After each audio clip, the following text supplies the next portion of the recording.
Arkadaşlar merhaba. Bu videoda sizlere Watch On Pro Max akıllı saati inceleyeceğim. Elimdeki bu saat HK serisinin şu an piyasadaki en yetenekli ve en güçlü versiyonu olarak geçmekte. Bu saati nereden aldım derseniz de Teknoloji Manya'dan satın aldım arkadaşlar. Siz de Teknoloji Manya'dan dilediğiniz akıllı saat, Bluetooth kulaklık, aklınıza gelebilecek birçok farklı teknolojik cihazı satın alabilirsiniz. Eğer ürünlere bir göz gezdirmek isterseniz de aşağıya açıklamalara linkini bırakacağım. İster web sitesinden ya da isterseniz Instagram hesabından kontrol edebilirsiniz. Şimdi gelin bu saati bir kutusundan çıkaralım. Detaylı bir şekilde inceleyelim. Tüm fonksiyonları bir test edelim. Ardından ben size tüm yorumlarımı aktaracağım.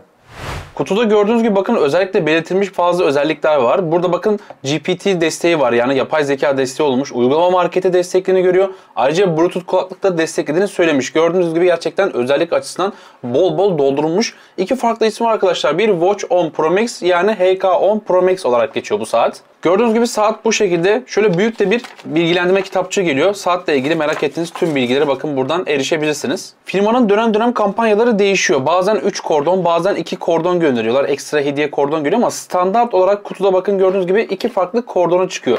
Eğer ki gümüş rengi sipariş ederseniz şu şekilde bir tane standart bakın şöyle bir kordonu geliyor. Bir de kasaya uyumlu bakın şu şekilde silikon krem renkte bir kordon geliyor. Eğer ki siyah rengi sipariş ederseniz de şu kordonu siyah olarak geliyor. Bu şekilde ayırt edebilir ve farklı kombin yapabilirsiniz. Son olarak da bir tane manyetik şarj kablosu çıkmakta. Şöyle saate yakından bakacak olursak gördüğünüz gibi 10. seri olarak zaten vurgulamışlar. Şöyle bir ilk bakış olarak söyleyeyim, gerçekten malzeme kalitesi olarak çok ileri seviyede çıkarmışlar. Yani ben HK8 serisini incelemiştim en son. 10 serisinde artık bayağı bir geliştirdiklerini, mesela kavisli ekranlar, yan taraftaki çerçevenin bakın şöyle kusursuzluğunu görebiliyorsunuz. Fiziksel buton olarak da 2 tane buton koymuşlar. Şöyle şurada bakın yukarıda bir tane yuvarlak çark dediğimiz buton, bir tane de şurada bir tane fiziksel butonu var. Arasında zaten mikrofonu görebiliyorsunuz.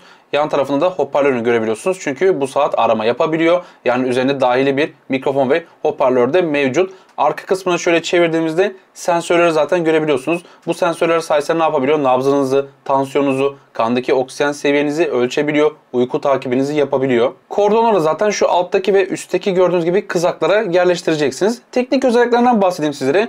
2.1 inçlik AMOLED bir ekran mevcut. Kasa çapı ise 46 mm. Boyut olarak da benim en sevdiğim tiplerden biri. Yani özellikle de hem kadınların hem de erkeklerin kullanabileceği bir kasa boyutu olduğunu söyleyebilirim.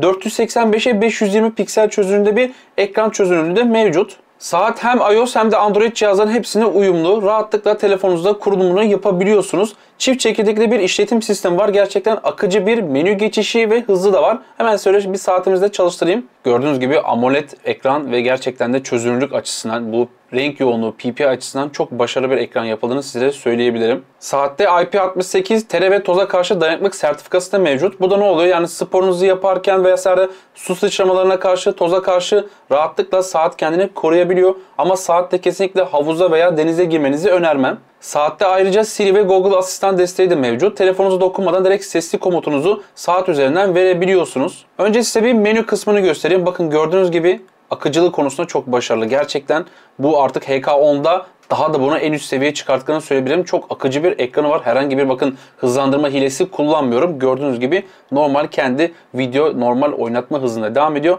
Gerçekten çok akıcı. Ekran kalitesi, görseller gerçekten çok akıcı ve kaliteli olmuş. Bu saatte belki de en çok beğendiğim yönlerden biri ise ekran geçiş hızı ve ekran kalitesi olduğunu söyleyebilirim. Çift tıkladığınızda gördüğünüz gibi bakın şöyle ayrıca menü stillerini de değiştirebiliyorsunuz. Mesela diyelim ki ben bu stili sevmiyorum diyorsanız da en çok kullanılan biri ise ızgara tipi. Bakın şöyle geçişte gördüğünüz gibi çok akıcı bir şekilde akıyor. İsterseniz de bakın bu arada sekmeler arası geçişi yandaki tekerlek çarkından da yapabilirsiniz. Yukarıdan aşağı doğru kaydırdığınızda bildirimlerinizi bu sekmede görebilirsiniz. Sağa doğru kaydırdığınızda ise sık kullanılan uygulamaları, aşağıdan yukarı doğru kaydırdığınızda ise hava durumu, saat ve tarih kısmını da görebiliyorsunuz. Ekstradan sağa doğru kaydırdığınızda ise bakın kartlar var burada. Kendi kartlarınızı özelleştirebiliyorsunuz.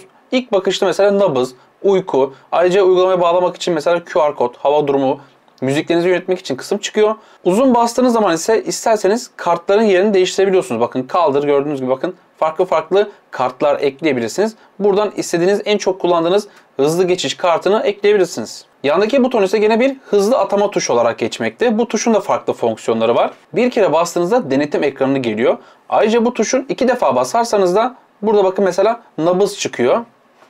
3 defa basarsanız da farklı tipte, yani bunu uygulama üzerinden kendiniz değiştirebiliyorsunuz. Saatte tabii ki de bir antrenman takibi özelliği de mevcut. İstediğiniz antrenmanı burada bulabilirsiniz. Gerçekten 100'e yakın antrenman tipleri var. Buradan sağlıklı bir yaşam kullanıcılar için de bu saati rahatlıkla kullanabileceğinizi söyleyebilirim. İsterseniz bu saatte bir galeri özelliği de var. Fotoğraflarınızı bu saatin içerisine aktarabilirsiniz. Kendisinin dahili bir belleği var. Bu bellek sayesinde telefonunuzdaki müzikleri veya fotoğrafları bu saatin içerisine yükleyebiliyorsunuz. Telefon kısmında ise isterseniz rehberinizden senkronize ettiğiniz kişileri, isterseniz de manuel bir şekilde aramalarınızı yapabilirsiniz. Saatin bağlantısını yapmak için Wear Fit Pro uygulamasını indirmeniz gerekiyor ve bir üyelik oluşturmanız gerekiyor. Hemen şöyle bakın, hızlıca uygulamaya girdik. Ekipman kısmına girdiğinizde sağ üstte bir ikon var. Buradan tarama kısmını seçebilirsiniz. Ardından şöyle kaydırdığınızda bakın burada bir QR kod göreceksiniz. Tarama kısmından bu QR kodu okutacaksınız. Okuttuktan sonra çok hızlı bir şekilde bağlantıyı tamamlıyor. Öncelikle bakın eşleşme kısmı başladı. Onayımızı verdik. Buradan da eşle dedik. Gerçekleştir dedik. Bildirimleri de okeyledik. Evet, gördüğünüz gibi bakın artık bağlantımız tamam. Çok hızlı bir şekilde bağlantı yaptık. Uygulamada şöyle gezinecek olursak tema pazarı kısmı var. Burada ister ücretli ister ücretsiz yüzlerce farklı tipte temalar var. Kendi zevkinize göre temaları seçebilirsiniz. İsterseniz de sevdiğiniz kişilerin fotoğraflarını atayıp burada veya kendinizin fotoğrafını ana ekrana veya menü arkasındaki ekrana ekleyebiliyorsunuz. Uygulama pazarı kısmında ister günlük kullanım, İsterseniz de oyun indirip bu saate yükleyebiliyorsunuz. Bu konuda gerçekten artık dediğim gibi saatin yetenekleri fazlasıyla artırılmış. Sık görüşülenler kısmında ise saatinizin rehberini senkronize edebiliyorsunuz. Burada istediğiniz numaraları saatin rehberine ekleyebilirsiniz. Tüm bildirim ayarlarınızı ise bildirimler kısmından yapabiliyorsunuz. Yerel müzik kısmından ise telefonunuzdaki müzikleri bu saatin içerisine aktarabiliyorsunuz. Ayrıca e-kitap kullanıcılar için de bakın bu saatte bir e-kitap desteği de var. Telefonunuzdaki e-kitapları saatinize aktarıp buradan da bakabiliyorsunuz. Aşağıda bakın güncelleme kısmı var. Buradan da saatin güncellemelerini takip edebilirsiniz. Ana sayfada bakın şöyle bir günlük etkinlikler kısmı var. Buradan da günlük olarak adımlarınızı, kalorilerinizi, egzersizlerinizi takip edebiliyorsunuz. Gün içerisinde ne kadar hareket yapmışsınız veyahut da uyku takibinizi vesaire bunların hepsini bu uygulama üzerinden veya saat üzerinden takip edebilirsiniz. Saatte bir hoparlör özelliği de zaten mevcut. İsterseniz videolarınızı veya müziklerinizi de durdur başlat yapabiliyorsunuz. Mesela şu anda ben bir videomu açtım. Burada bakın saatin hemen de bir hoparlör performansına göreceksiniz. Performans 5 tableti sayacağım. Öncelikle 2025 yılının herkese sağlık, huzur, bereket ve bol para getirmesini diliyorum arkadaşlar. Umarım yeni yılda herkes çok daha güzel hedeflere ulaşabilir. Ben de sizler için bu videoda çok sevilen olan tavsiye serisinden devam etmek istedim. 2025 yılının ilk serisini robot süpürgede yapmıştım. Şimdi ise arkadaşlar tablette. Eğer ki gene istediğiniz bir tavsiye serisi varsa da aşağıda yorumlar kısmına yazarsanız sevinirim. Şu şekilde sıraladığım en ucuz tabletten en pahalı olacak. Gördüğünüz gibi saat üzerinden videolarınızı, müziklerinizi durdurup başlatabilirsiniz. İleri geri yapabiliyorsunuz. Ses seviyesini artırıp azaltabiliyorsunuz. Eğer ki saatinizdeki müzikleri de dinlemek istiyorsanız Bluetooth kulaklarınıza bağlayarak bu şekilde çevreye de rahatsızlık vermeden rahatlıkla müziklerinizi dinleyebiliyorsunuz. Şu şekilde bakın saatin kordonlarını da taktık. Gördüğünüz gibi artık kullanıma hazır. Ayrıca isterseniz size şöyle siyah rengini de göstereyim. Bakın iki farklı rengi de mevcut. Burada bakın rahatlıkla renk seçimini yapabilirsiniz. Şöyle yandan da sizlere göstereyim. Hangi tarzda seviyorsanız gümüş ve siyah olacak şekilde iki renk seçeneği de mevcut. Şimdi şöyle bir sensör testi yapalım. Gördüğünüz gibi elimde medikal bir cihaz var. Burada nabzımla saatin de sensörlerini test etmiş olacağız. Evet, gördüğünüz gibi bakın şu anda saatimde 88-90 civarında. Şu an bakın nabzım saatimde 92.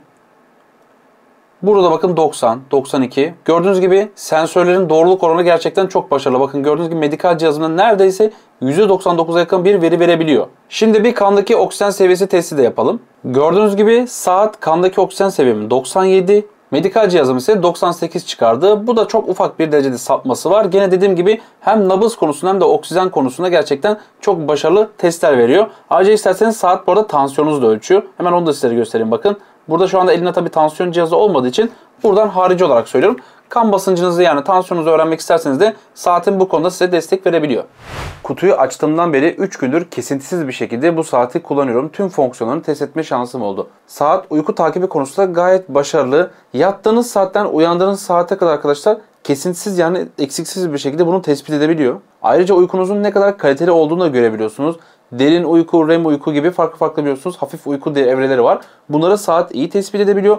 Gündüz uykularını bazen tespit edebiliyor, bazen tespit edemiyor. Bunu da sizlere ekleyeyim. Medikal verisi konusunda gerçekten çok başarılı. Zaten testlerde görmüştünüz. Ama ne olursa olsun unutmayın arkadaşlar. Hangi marka akıllı saat olursa olsun bir medikal cihazla birebir olarak veri almamanız gerektiğini sizlere özellikle söylüyorum. Herhangi bir sağlık probleminiz var, nabzınızı veya oksijen seviyenizi takip etmeniz gerekiyor. Tabii ki de burada bu cihazlar size büyük yardımcı olabilir ama müdahale gerekiyorsa doğru bir ölçüm için muhakkak medikal bir cihaz kullanmanız gerekiyor. Ama onun haricinde ister spor yaparken, isterseniz de günlük hayatta nabız verilerinizi, kandaki oksijen verilerinizi takip etmek istiyorsanız gerçekten sensörleri başarılı bir cihaz olmuş. Saatin ekran kalitesi gerçekten çok iyi. İsterseniz karanlık havada, isterseniz de aydınlık havalarda bile rahatlıkla takip edebiliyorsunuz. Parlaklık seviyesi zaten gayet yeterli. En güneşli havalarda bile rahatlıkla sizlere ekran okunabilirliği sunabiliyor. AMOLED ekranın ve PPI yoğunluğuyla gerçekten de çok kaliteli, yani premium bir saat kullanmış hissiyatını size veren bir ekran deneyimi yaşatabiliyor. Bu saate eklenmiş şimdi bir yapay zeka var.